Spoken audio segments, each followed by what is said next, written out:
আসসালামু আলাইকুম। আপনারা সবাই কেমন আছেন? আলহামদুলিল্লাহ আমরা ভালো আছি। আজকে লাউ পাতা ভর্তা করব। ঈদের পরে কিন্তু লাউ পাতা ভর্তাটা ভালোই লাগে, সাথে কালো জিরা দেব।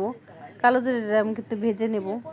কালো জিরাটা আগেই ভেজে নিছি, ভেজে রেখে দিছি। আর এখন এখানে আমি লাউ পাতার শুকনা কাঁচামরিচ আর রসুনটা দিয়ে একটু টেলে নিছি।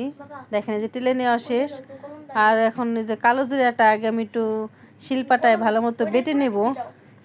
শিলপাটায় বেটে নেব। দেখেন বেটে একদম গুঁড়া করে নেব। দেখেন এই যে সুন্দর করে গুঁড়া করে নেব। আর শিলপাটায় বাটলে কিন্তু খেতে ভালোই লাগে। আর গরম গরম তো এটা ভেজে আমি একদম গুঁড়া করে নিয়েছি সুন্দর করে। আর সুন্দর একটা ফ্লেভার আসছিল। দেখেন গুঁড়া করা শেষ। এরপর আমি এই যে একটু লবণ দিয়ে দিলাম। আর সে পাতাগুলো এখন আমি বেটে নেব। আর লাউ পাতাও কিন্তু ভর্তা করা যায়। আর শিলপাটার ভর্তা কিন্তু খেতে অসাধারণ লাগে। দেখেন এখন আমি যে মিক্সড করে ভালো মতো একদম মিহি করে বেটে নেব। আর এটা খেতে কিন্তু অসাধারণ ছিল। আর আমাদের ভিডিওটি ভালো লাগলে একটু লাইক শেয়ার করে দিবেন। দেখেন একদম মিহি করে বেটে নেব আমি সুন্দর করে। আর এই ভর্তাটা খেতে কিন্তু অসাধারণ। আর শিলপাটায় বাটলে কিন্তু আরও বেশি টেস্ট লাগে। ব্লেন্ডারে ব্লেন্ড করে নিতে পারেন, কিন্তু ব্লেন্ডারে এত ভালো হয় না। দেখেন এখন আমার একদম ভর্তাটা করা শেষ। লাউ পাতা ভর্তা দেখেন কত সুন্দর হয়েছে। আর পাটায় আমি একটু ভাত মেখে খেয়ে নেব।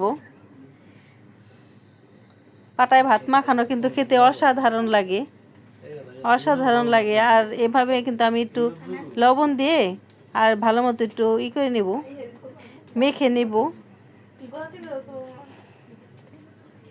দেখেন এই যে সুন্দর করে আমি একটু মেখে নেব। আর এরকম কার কার ভালো লাগে? আমার তো অনেক ভালো লাগে। আর যখন আমি ভর্তা করি তখনই কিন্তু আমি এভাবে করে খাওয়া হয়। আর আমাদের ভিডিওটি ভালো লাগলে একটু লাইক শেয়ার করে দিবেন। দেখেন একদম সুন্দর করে মেখে নিছি। মেখে আমরা সবাই মিলে খাবো। আর সবারই পছন্দ হয়, পছন্দ ভালো লাগে।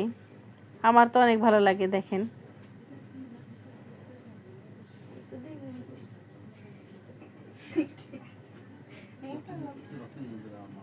দেখেন সুন্দর করে একদম মজা করে খেয়ে নিছি।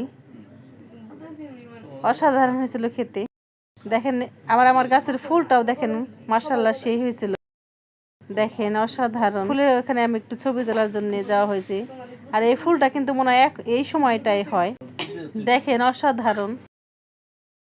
আর আমাদের ভিডিওটি ভালো লাগলে লাইক শেয়ার দেবেন। ভালো থাকবেন, সুস্থ থাকবেন। আল্লাহ হাফেজ।